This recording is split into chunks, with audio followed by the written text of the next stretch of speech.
In this video, we are going to see how we can change the Facebook region settings and time settings. So let's say that you're traveling and you're in different country, different time region and different time zone, and you want to customize that on Facebook.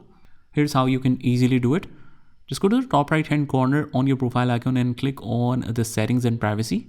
And again, click on settings. And on the left hand side, we can see this preferences section where we just head over to the language and region. And we select the format for dates, times and numbers. In the region format, just click on that. And you will select the suggested region, whatever it is, or any other regions that you want to choose. You can also search for the relevant regions if you want to switch it to that. So these are all the formats that is associated not only for the time, but also for the date, time and currency itself. So let's say we are from US, we just switch to US region as a default one. Just make sure once you click on this to see if the changes are saved. If it is, you will find the radio button, select and associated with that option.